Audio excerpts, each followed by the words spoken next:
shit, yeah, they breath stank. Walk up in the club, dripping like I'm fresh paint. I can see through the facade like an... What's going on, fight fans? It's another great day when you love MMA. Welcome back to Matty Fight Talk. We are back for the new year. So is the UFC, so is Bellator, so is the PFL, and the rest of these great fighting organizations. We got some big news to get it right into. Without further ado, the UFC did start the new year off with a bang. I don't mean to laugh, but literally, if you guys haven't heard by now, Dana White, there's a video going around of him where he slapped his wife in the face after he got slapped by her. It wasn't a good look for the UFC, and it wasn't a good look for fighters in general. I think this shit's ridiculous about how this guy's going around. He's doing the press conference he did where it's like, oh, the punishment I'm receiving is that I have to live with this for the rest of my life. And, you know, people are going to look at me like that. And it's like, yeah, motherfucker, no shit. You slapped your fucking wife. Of course you are. I'm curious to hear what you think about this. And do you condone this kind of behavior? I don't condone this behavior. Abuse either way, from her slapping him to him slapping her, is wrong. Nobody should be doing that, especially in a 30-year marriage. I mean, these guys have been together since they were kids. So I can see how, you know, every relationship is up and down, but when you're a global superstar like Dana White, you're the face, the president of a multi-billion-dollar company. You can't just react. And the thing that I was saying was it was kind of suspect is just he instantly reacted with slapping her in the face. It wasn't like he got slapped and was like, whoa, try to grab her or anything. It was just smack, smack. And it was too much. And I agree with the bullshit. We got to call it as it is. If this was a UFC fighter, they would be getting reamed right now. Their asshole would be wide open, and they'd probably lose their job. If anybody else and any other, I mean, if this, like Ariel Helwani said it, if this was me at any job, any of my jobs I had, fired instantly. Bro, let's take it. But because it's Dana White, yeah, and you know he has a big face. I mean, he does bring a lot of revenue into Las Vegas. People tend to give him the nod, and it's kind of frustrating. This is what we got from Dana White. Let's just paraphrase what happened. I'm the fucking boss, all right? I fucked up. I admit that. But what the fuck are you guys going to do? Lay me off for 30 days? It's just going to hurt the company. That's like telling the abused that, you know, it's okay that you're being abused. It's all right. Well, it doesn't matter. I'll give you one better. You know, NFL players and NBA athletes, if they wear the wrong colored shoes, they get a fine for $100K. If they celebrate a touchdown or a dunk too much, they get a fine. Bro, that's a good point, because look, if the NFL commissioner was on video slapping his wife or slapping any woman, or the NBA commissioner, the fucking commissioner of hockey, or any president of any fucking company, they would be getting a lawsuit. They'd be getting sued. There'd be all kinds of crazy shit. People would be picketing their fucking, we don't want this business in our city. It'd be all kinds of crazy shit. Dana White's just so powerful that he can sweep it under the rug like nothing happened. Again, I think at the end of the day, if there's going to be no punishment, there should be at least fines involved. You know, millions of dollars worth of fines. They should have him taken away from live events for a few months. 5 events are the beginning of the year. I mean, guys, right. Dana White is on camera slapping his wife. I'll give Dana White the credit. This is the only credit Dana White deserves, is that he owned up to it. He admitted it. But I think he knows Absolutely. That there's no hiding from it. And you have women on your roster who have been abused. You have fighters fighters are already looked down upon, regardless of what anybody says, no matter how big of a fan you are. They're looked as barbaric. It's a barbaric sport. You're locking people in a cage. These people fight. They get brain damage for a living. They're known for being violent. The last thing, and this is coming out of his fucking mouth, the last thing you want to do is put a bad name on the sport. What did he always say during the Ultimate Fighter shit, bro, when these guys would be fighting each other?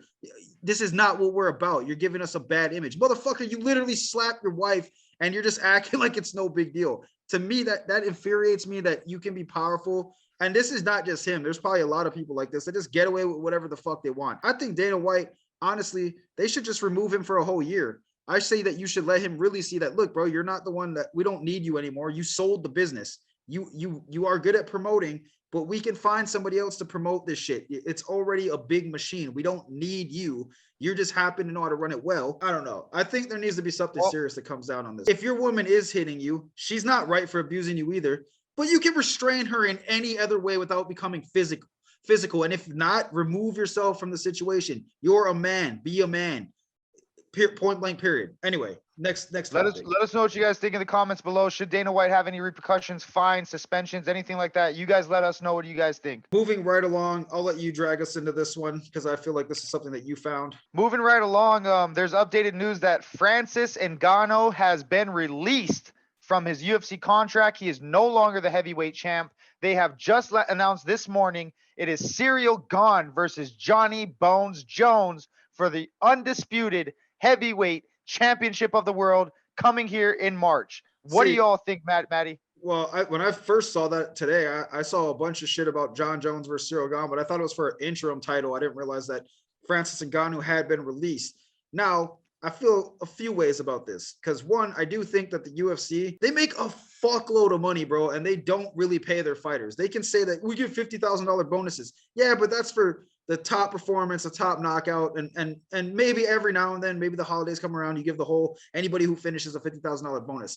You're not just dishing those out to everybody. These motherfuckers are making $20,000 to show, $20,000 to win, and that's if you're like pretty good. I think the very beginners are making what, 12 and 12 still, 15 and 15. I think they moved it up to 13 and 13. Oh my God. 13 and 13. You fight twice a year and you're making as much as a fucking manager at Walmart. And I think on the beginning level, you get 13 and 13, and the Venom deal for a beginner on the new UFC contract is only $7,000 a fight. Look, so at the very most, you're making only about 30 something thousand to fight. These Plus, guys, people got to take an accountability. This is what frustrates me is they're like, well, that's good money. That's good money until you have to pay taxes, your manager, your gym fees. There's a lot of, I mean, when I was getting managed and I was getting ready to be a professional fighter, I signed a contract to let go of 35% of my income to just my manager, not including my gym fees, the money that goes into your training camp. That's not much to pay when you're a multi-billion-dollar company. Look, you have to be in phenomenal shape and you have to do what Kevin Holland does to make any kind of money in that kind of shit. You need to fight 5 times a year, which realistically, it's not for everybody. That's not every athlete can do that. Some guys, there's a lot of wear and tear that go into your body, the training camps. You'd be fighting every 2 months to make sustainable income in the UFC if you're not the top guy in every division. That's if you're winning. If you're winning fights. Look, I used to love the UFC, like die hard, and I still love the UFC because it made me a huge fan of fighting. But at the end of the day, bro, you're a champion and you're making around $1 million when you could just go to any other organization and fight for $1 million. The PFL has $1 million competition every year, without a doubt. Win, fight your ass off, and you get a chance at that. Bellator, the Grand Prix, wins $1 million. And that's not even including all the endorsements, all the people sponsoring you. You can wear whatever the fuck you want, and it's not about looking cool. It's about you get paid to have logos on your shirt, on your shit. Great point, but I want to drag us back into the conversation here. So Francis Ngannou being released, what is his next options? Where does he go now? What does he do now? Because he did just have knee surgery. He is getting older. What is the next step for Francis Ngannou? Francis Ngannou, first of all, looked great in his last fight against Cyril Gane. His surgery, I've had plenty of friends who've had knee surgeries and come back fucking way stronger. The comeback from that is one or two things. If you rehab it properly, you will definitely see results in the positive way. Now, look, Francis is a big, scary, baddest man on the planet kind of guy. Anywhere he goes, the attention goes. Wherever this man goes, I will be following him to watch him fight. Do you think his manager's phone just been blowing up by Bellator, PFL, yes, LFA? Bellator, PFL, one championship, fucking LFA. If I'm fucking just scrapping Hawaii, I'm calling him to see if he wants to get a fight down there. Dude, and I would, if I'm anybody that can throw some money this guy's way. Now, realistically, it's going to come down to probably Bellator, PFL, and one championship, depending on where he wants to fight and who he wants to fight against. One championship is a lot bigger than people think. I mean, there's a lot of casual that probably watch this that are all about. It's a worldwide organization, and most of Europe, not most of Europe, excuse me, most of Asia. I mean, all of Asia follows one championship. Well, they got Filipino fighters, they got Chinese fighters, they got Japanese fighters, they got Korean fighters. I mean, they cover all of Asia. It's very big in another part of the world. So you'll be famous. They also do XMA and Thai boxing fights. They hold different style of fights as well, not just MMA. There's Ryzen, there's Glory, there's whatever the fuck Francis feels like doing. I would like to see him stay in MMA because his wrestling looked really good. And I Do you think just feel like wherever he goes, he's gonna become a title contender and most likely the champion. It's hard to say that he won't be the champion. Do you think, this is my opinion, because I just found out earlier from you that Ryan Bader is still the heavyweight champion in Bellator. Do you think that Scott Coker tries to, lure him in with a good deal? I think that would be a good matchup. I think that would be a big test for Ryan Bader to see if he really is a champion. I love when UFC fighters cross over to other promotions because Bellator gets a lot of shit. But you know what's funny is Benson Henderson goes there. He didn't get the belt. Who else went over there? Anthony Pettis went to PFL and started seeing some serious competition right away. There's a lot of guys who don't get the credit they deserve in these organizations because the UFC has, and rightfully so, they've built themselves to be the biggest. You will become as famous as possible with the UFC, but you will not become the most rich that you could possibly be. Hold on, one more thing, dude, because this is very important to fighters out there who, if you are watching us and you do fight, you think we're just a bunch of jackasses. Know one thing: we know about making our futures brighter financially. You don't want to be a broke motherfucker. AJ McKee signed again with Bellator because he said fame doesn't pay bills, and that is the realest shit somebody has ever said, because fame doesn't pay bills. Money pays bills, and he makes more money in Bellator than a lot of top 10 UFC fighters making the same division as him. I guarantee. No, but I wanted to ask you. So my prediction is I think he's going to Bellator next. I think Scott Coker is an amazing guy. I think he can get that job done. Where do you think Francis Ngannou lands next in his career? Or do you think he goes to boxing? That's actually, I didn't think about that. That's a big possibility. I don't think he's built for boxing like that. I think he has the power, but dude, he could knock people out. But I'm telling you, guys like Tyson Fury, Deontay Wilder, they're not throwing one punch bombs with 4-ounce gloves. They're throwing fucking combinations. That would be interesting, and I would still like to see that too.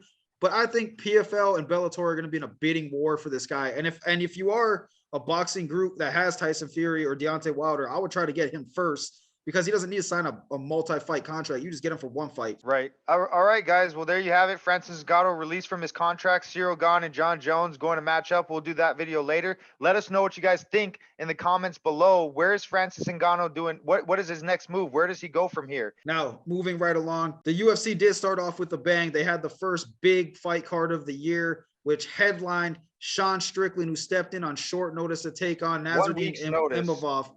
Yeah, and they moved it up to, I believe it was like some kind of light heavyweight fight. It was I think they moved it up to 200 flat. Yeah, it was a weird weight, but I still think that Sean had like a 10-pound advantage. But regardless, Sean Strickland goes out there after fighting like a month ago in a very razor close loss that he had to Jared Cannonier, and puts on a great performance. I thought he was going to lose the fight, first of all. Second of all, what I really like to see about him is that he switched up the way he was fighting immediately. And I think that he's been getting a lot of shit for this over the past couple of fights. He got knocked out by Pereira, lost a close fight because he wasn't really letting his hands go against Cannonier. This fight, he let go. He was throwing fucking bombs. He was connecting with his jab, but he was staying in the pocket and forcing the fight. What did you think? Well, first of all, we got to remember, Sean Strickland used to be a welterweight. He lost to Ponzinibbio and Usman back in the day. And I'm glad to see that this bigger, stronger, faster bullshit is a thing of the past. Guys fighting at their natural weight. Look how did you see how jacked Sean Strickland looked? He looked fucking massive in there. I mean, I was not even expecting him to look that big, but he looked huge. And yes, he starts so slow, and this time he came out, and by the third round he was huffing and puffing. And Sean Strickland is always in the gym, has great cardio. There's not a lot of things. I mean, let's be real, I'm not a fan of him, but I'm not going to knock the guy. He has a lot of attributes that a fighter needs to have, and he showed that he's willing to change his game plan. He's not willing to leave it into the judges' hands on a close, razor-thin fight like he just had. Now, positive here is he did just have a 5-round fight with one of the top middleweights in the fucking world. So he went in there with a lot of experience. I think he showed to be a little bit how do I say that's not underclassed, but I think he just didn't have that 5-round experience. He didn't know how to maintain. He was offset by the weird striking that Sean has a weird pace. He does a lot of jabs and feints, and then he comes in and just starts cracking you. And I think Imavov he just wasn't ready for that. He was really more prepared for a shorter wrestler style that Gastelum was going to bring in. And props off to Imavov. I mean, taking a random dude in 1 week's notice is not an easy thing to do when you're rolling the dice and trying to win and move up in the rankings. Yeah, So no, I thought it was a great performance by there's no Sean Strickland. knock to Nasruddin Imavov because one, you were training for Kelvin Gastelum. There's a big size difference there. There's a big game plan difference. Now this is his first 5-round fight, so I did expect his gas tank to be a little bit, shaky, considering the fact that he fought Joaquin Buckley and he's promising a finish and couldn't get it done. So I knew that this was going to be probably a 5-round fight. He probably wanted to test himself in deep waters, and he did good. He just didn't pull the trigger. And I'm not saying that's an easy thing to do because Sean Strickland put the pressure on. He stayed in the pocket. He was throwing punches in bunches. Now, if you watched a lot of Sean Strickland's fights, maybe the last 6 fights, he really works off of his jab, maybe a 1-2, no leg kicks, no takedown attempts. He was engaging in the clinch. He even had a takedown in this fight. He was landing teep kicks to the body, leg kicks. He was changing levels. He looks great. Yeah, it was really good to see him mix that up because for him, he needs to do that and have success to try and beat these guys that are on a higher level. So, well, I think hats off to Imavov. I think he did a great job. I don't want to see him decline from here. I hope that he bounces back. Sean Strickland, really fucking impressive. That guy's just a dog. He belongs in the fight game. I mean, he earned every minute of that fucking that win that he just got here tonight. I want to ask you, what did you think about 50K getting another 50K? What a knockout against Action Jackson. How did you see that fight playing out? Well, I didn't know how that fight was going to play out. I mean, there's one thing I know about Dan Ige is if he touches your chin, he's going to knock you clean out. Well, I want to bring this up real quick before you say it. I'm sorry, not to cut you off, but I want to bring this up real quick. Dan Ige was on a 3-fight losing streak going into this fight, and Action Jackson was on a 4-fight winning streak going into this. So go ahead. And supposedly Jackson was calling him out, DM'd him privately and said, look, bro, I want to fight you. They agreed without even going through the UFC and then made it happen through the UFC. So first of all, I give my hats off to any fighters that are like that because that's takes some real balls to go up, be like, hey, you're ranked above me, bro. I want to fight you. And I give Danny Ige credit for being, yeah, I'll fight you. You know what I mean? I want to prove myself against a guy who's come up and coming.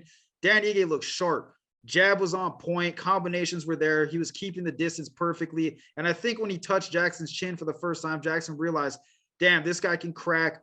There was no chance for him to start his game plan. And the finishing left hook to the chin was just beautiful. And that's vintage Dan Ige. So I'm glad to see him back on a winning streak. Shout out to the Island Boys. Shout out to the 808. I'm always rooting for the Island Boys. But yeah, that was a big time win for him. And he needed that to stay in the top 15. Absolutely. I'm very happy to see Dan Ige bounce back. I know that Jackson's brother had passed away recently. His last fight, he had said that his brother, 37 years old, just passed away. So, God bless you. Hats out, hope nothing but well wishes to you and your family. He'll be back from this. It's a learning experience, bro. He just didn't, to me, I said this beforehand, I thought it was a scary matchup for Ige because of how awkward that Jackson comes into his fights. He's very usually awkward about his style, but he's really good about grabbing people and taking them down. And that did not happen. And when he couldn't get Ige down and realized Ige does have that power everybody's talking about, it changed the projection of that fight. Well, now Ige, go ahead. I was just going to say, Ige had a hard time finding him. But again, when you're a striker like Dan and you have that power, one hit is all it takes. And that left hook landed, put him away. Going off of what you're saying, that he had a hard time finding him. Dominic Cruz said what he needed to do. And he literally did what Dominic Cruz was saying. He needs to stay low, go to the body early, go to the body often. And then that's going to lead him into landing his shots higher up, which it did. It prevented the takedown and he kept connecting to the body, which eventually he would go fake low and come up high, which is exactly what he did to get the knockout. I think he may have even landed like a little right uppercut to the body and timed out Jackson's uppercut and sank him. I mean, it was a beautiful knockout, really. Now, I want to go into the fight right before that real quick because it was another big-time matchup between Kopilov and Punahele Soriano. I don't know both of these guys were 9-2. Both of these guys are coming off really big fights. But Kopilov, I knew he's a tough guy. And Punahele is extremely hard to beat. Very good takedown defense. Puna just didn't look like himself in his fight. I don't know what was going on. I don't know if he had a hard weight cut. Supposedly he was coming off of having shingles is what you told me. I didn't look that up. He said that in the media day. He said that right after his last fight, he had gone to the hospital for shingles. He said that he was feeling like he was knocking on death's door. He was on a bunch of antibiotics. If you've been on antibiotics for anything serious, I've had surgeries and been on antibiotics. It just takes a lot out of you, man. And I agree with you 100% on what you said. Punahele did not look like himself in that. he Well, just did not look like himself in if that he's fight. coming off, if I don't know how long into his camp that took, because that makes me think you didn't have enough time to. Your body needs to recover from shit like that, and then you need to get back into fighting shape. You can't recover, get ready for, go through a quick fight camp, cut some weight. Your body just is taking too much abuse from too much different things. And bro, the first 3 punches he threw, he was going. I think his game plan was, I need to knock this guy out early because I don't have the gas tank, and it showed. You could see it. I mean, I don't know if you could see it, but I definitely was like, what the fuck is going on? And Koploff just looked razor sharp. His jab was super clean. I mean, he was really following off of that, and he had some nice inside leg kicks. But I mean, Koploff he's a scary up and comer, man. That guy, his striking is lightning fast for the weight class. He's precise. He does not play a lot of games that people try to lure him to. Like Punahele did catch him with a couple punches. He had some sneaky things, and it shows, how technical Puna can be. But it was just one of those things, like you said, it was almost as if he knew that he had no gas tank and he had to go in there and touch him early. And unfortunately, with a guy like Koploff, I mean, that guy is just so good. He's just so good, man. I don't like seeing guys that are quote unquote company men. It's like, I got to fight. I'm going to make my fight. It's like, bro, if you don't have the money, that's one thing. Like, I'm not saying he doesn't. I don't know a situation. If you don't have the money and you need money, then yeah, by all means, you need to get in there. If you can wait, bro, I don't understand what these people are fighting for. Are you fighting for greatness, or are you fighting to get paid? If you're fighting to get paid, do whatever the fuck you got to do. I respect that. But if you're fighting to be a champion, you can't do that. You can't do that. Take the fight off, go and recover. It sucks. It hurts. Yeah, they're going to look at you like shit for a little bit. And I mean, I don't know what the big deal is. Maybe you won't get a fight that you want right away, but you will get a fight because you're still on contract. So it's like, to me, it's like these people, they need to wait, bro. They need to wait it out and fight when they're ready. And that's if, again, I think him having shingles played a big factor into this, because I just don't think that I don't think he was expecting to have that type of fight. I think it was something where he had to adjust and say, okay, I wasn't able to go running because I had to sit on a couch and fucking eat these antibiotics. I don't know his personal situation. I don't know him like that. I know, I just know that his cardio is better than that. Well, I'm just real quick. Yeah. We saw that in the Maximov fight. We saw that when he fought Maximov, who's a really good wrestler. He was constantly trying to take him down. We know that his cardio is better than that. So, and again, I mean, he wasn't going in there and fighting a fucking chump. Kopolov is a scary dude, and that guy has really good cardio, and he has really fast combinations. So I think Punahele, again, I think just like you said, the first 3 punches told the tale. He's going to try to hit him early and knock him out. But unfortunately, and you could see it. I don't know if you could see it, but I thought I saw it. His timing was off. It was like he didn't get to spar. It was like he wasn't in the gym a lot. I don't know what it was, but I really hope that brother bounces back. I love watching Punahele fight. He's such a tough character and such a good dude. I want to see him become one of the better fighters in that weight classes. But hats off to Kopolov. I mean, that guy's a fucking scary guy. And I'm not. I put money on Punahele. I put money on Cesaris, the guy he knocked out previously before that. And I'm never doing that again. You got all my bets going to you now, brother. Yeah, Koplov's dangerous, bro. He has heavy hands and he's an underrated striker. I mean, he has really good timing, and for being a Russian who likes to stand, I appreciate that. No, Raquel Pennington, the fight before the Puna fight, Raquel Pennington won a razor close split decision victory over Caitlin Vieira. And it was, like you said, it was an absolute dogfight. Both of these ladies. What a dogfight! It was just a war between 2 high-level females. And to be honest, guys, in the UFC, even there, we really don't get to see these high-level females often. And when they match up like that, Raquel and Caitlin just absolutely put on a great show. If you haven't seen that fight, I would recommend watching it just because it was so razor thin. And I just feel like I was saying earlier, I just feel like you don't want to be Caitlin Vieira and getting into so many split decision, go the distance, grind it out. It's wear and tear on your body in the long run. We've watched fighters for a long time. The fighters who go to the distance all the time and they're taking damage, they don't have long careers. You don't want to be doing that all the time. She needs to get back into her finishing mode. She's been having a couple close calls lately, and this one she lost, and unfortunately it was razor thin. I'm pretty sure her last fight was against Holly Holm, right? Where she won a split. I thought decision. I thought she lost that fight, so she needs to stop letting these fights get so close. I personally, I'm not hating on Caitlin. I thought she lost that fight as well. I think a lot of people thought she lost that fight, and this fight was also really close. And I'm not saying, in a perfect world you'd finish everybody, but you gotta make some changes in your preparation. Absolutely, and Raquel Pennington. I mean, hats off. What a vet. You know, she's a longtime UFC fighter. She's been in so many up and down wars. Had a shot at the title, didn't get it. Now she's back on her way right back to the title contention area.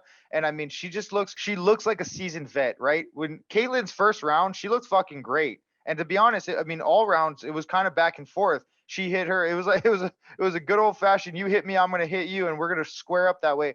But you know, the sneaky uppercuts, the clinching against the fence. I mean, all of those are veteran moves by Raquel Pennington. And congratulations, by the way, her and Tisha Torres are about to have a baby. You know, congratulations on you guys' you know, your newborn child, and hope nothing but the best for you guys moving forward. Yeah, I mean, congratulations to Raquel Pennington. That was a great fight regardless, but you know, you don't, like I said, I don't like fighters who make careers out of split decisions. You need to start getting back into the winning column. I think Caitlin has a good future. I think she can bounce back from this. I don't think that she's too far off. I just don't think that, again, I don't know what her coaches were saying. Because she's, if I'm not mistaken, she speaks Portuguese. I don't know what her coaches were saying in the corner. I don't know what was going on over there, but all I know is the coaches need to switch it up. And if Caitlin lets those hands go, I mean, she got some hands, dude. And I think that she really could have put it on Raquel. No offense, Raquel, but you did what you had to. You made it a dog fight, and that's where you won that fight, in my opinion. Well, the reason I said that is because the next guy I'm speaking of, who opened the main card for this fight card,